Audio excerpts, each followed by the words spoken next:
Okay, we have another effort now from New Belgium Brewing. We did Fat Tire, went through the history of New Belgium Brewing out in Fort Collins, Colorado, so don't need to go into that. We're going to be doing their fall seasonal pumpkin ale. It's called Pumpkick. Love the name of it. It comes into us at 6% ABV.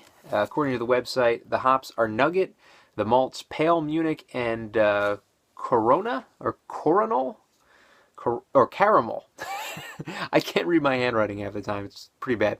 The fruits and spices, they use pumpkin juice, cinnamon, nutmeg, allspice, and cranberries, as well as lemongrass. Cranberries in this one. So that's a little bit different than most pumpkin ales that I've come across. Yeah, cranberry juice and spices. Usually you just see pumpkin juice or just pumpkin seeds and spices and stuff like that. You don't usually see the cranberry juice in there. So maybe a little more of a Thanksgiving kind of taste to this beer than your normal pumpkin ales.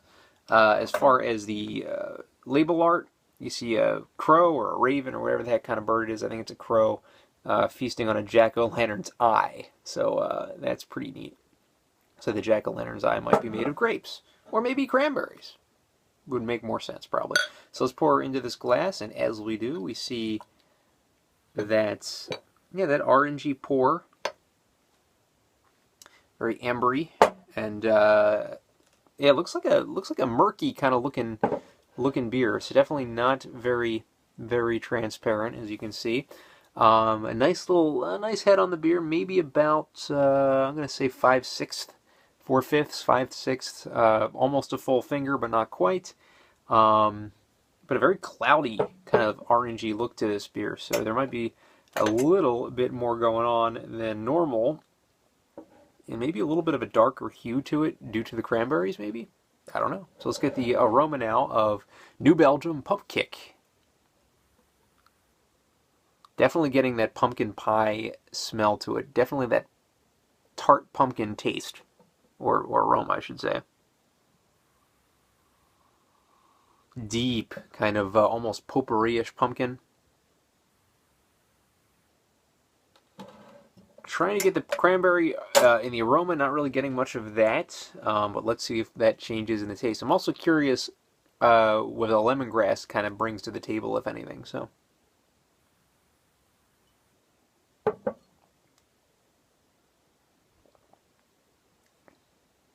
wow, the pumpkin pie tartness right at the beginning of the mouth kind of gives way to a little bit of wateriness, maybe a little bit of this cranberry taste to it, a little bit.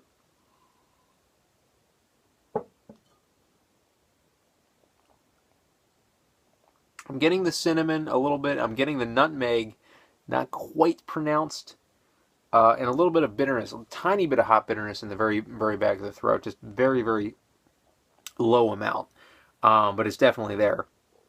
Uh, a little bit on the watery side for my taste for this kind of beer.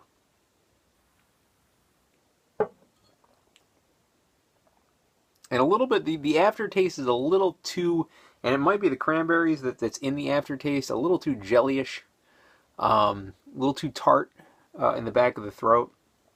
It starts out well with a pumpkin pie, like almost exactly pumpkin pie taste in the beginning, and then it kind of dissolves a little bit in the back of the throat to, I don't want to say quite an off-putting taste, but just not just hitting the mark on the back of the throat.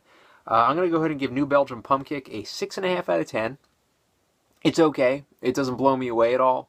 Appearance is very murky, very nice head, nice frothy head. But that aftertaste, the cranberries to me kind of subtract to the overall taste that could have been with this. It's a nice experiment to try to say, hey, we're gonna do Thanksgiving dinner maybe and a beer here, without the turkey, of course. But it kind of for me misses its mark. And it tastes a little watery, and for a 6% ABV beer, it shouldn't really taste quite as watery as it does. I would probably pump up the nutmeg a little more. The lemongrass doesn't really need to be in it either. I don't believe that kind of subtracts from the true authenticity of the taste. But 6.5 out of 10 is not awful, but probably not up there as well. So New Belgium Pumpkick, a 6.5 out of 10. Thanks.